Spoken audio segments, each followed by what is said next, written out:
తిరుపతి గంగమ్మ జాతర రాయలసీమలోనే అతిపెద్ద జనజాతర ఇది.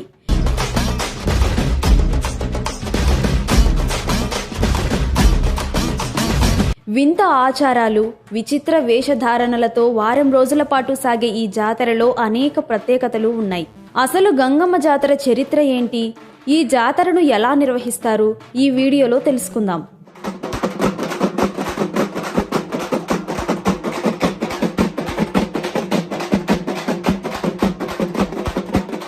తాతయ్యగుంట గంగమ్మ తిరుపతి గ్రామదేవత.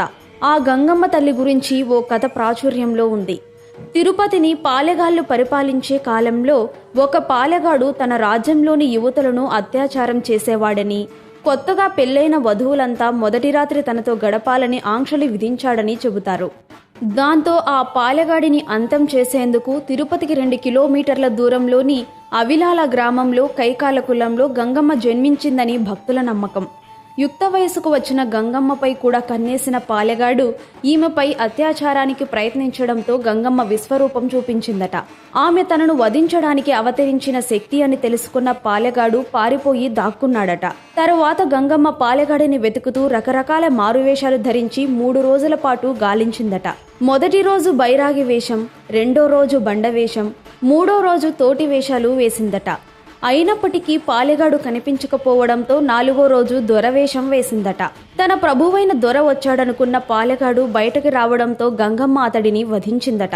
దానికి గుర్తుగా తిరుపతితో పాటు చుట్టుపక్కల గ్రామాల ప్రజలు ప్రతి సంవత్సరం గంగమ్మ జాతర నిర్వహిస్తున్నారు.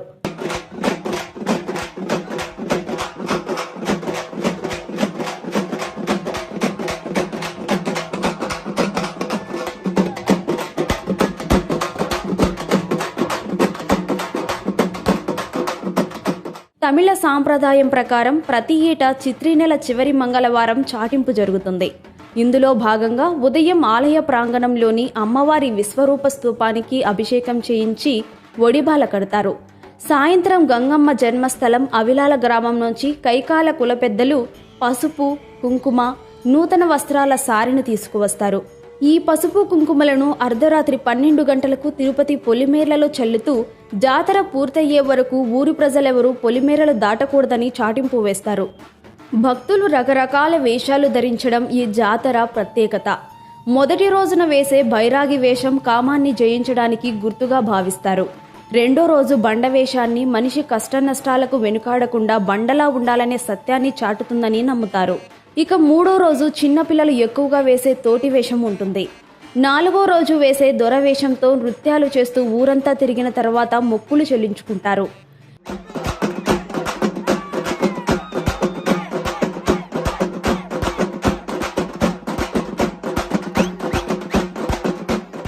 నాలుగో రోజున పాలెగాడిని సంహరించిన గంగమ్మ 5వ రోజున మాతంగి రూపం ధరించి పాలెగాడి ఇంటికి వెళ్లి దుఃఖంలో ఉన్న ఆయన భార్యను ఓదారుస్తుందట.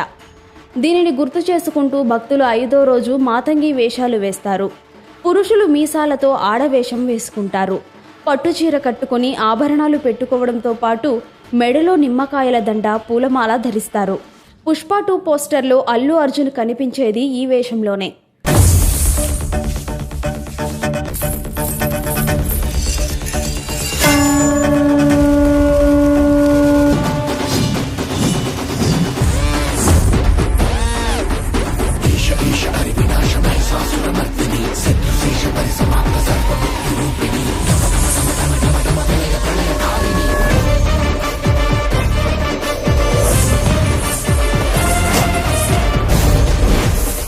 ఇక 6వ రోజు సున్నపు కుండల వేషం వేస్తారు.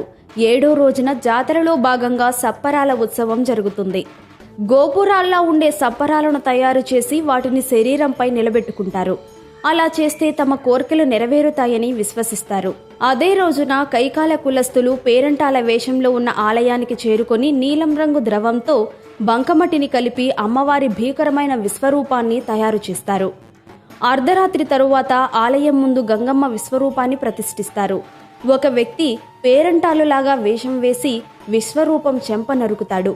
ఆ విగ్రహం నుంచి మట్టిని తీసి భక్తులకు ప్రసాదంగా అందజేస్తారు. ఈ ఉత్సవాల్లో భాగంగా గంగమ్మకు తిరుమల వెంకటేశ్వర స్వామి పుట్టింటి సారె పంపే ఆచారం కూడా గత 400 ఏళ్ల నుంచి కొనసాగుతోంది. స్త్రీలు ఆలయంలో పొంగలి తయారు చేసి అమ్మవారికి నైవేద్యంగా పెడతారు. భారీగా జంతు బలులు కూడా ఇస్తారు. ఇక అమ్మవారిని బూతులు తిట్టడం ఈ జాతరలో ఉన్న ప్రత్యేకత. భక్తులంతా నోటికి వచ్చిన బూతులు తిడుతూ ఉంటారు. వినడానికి విచిత్రంగా ఉన్న ఇది పచ్చి నిజం.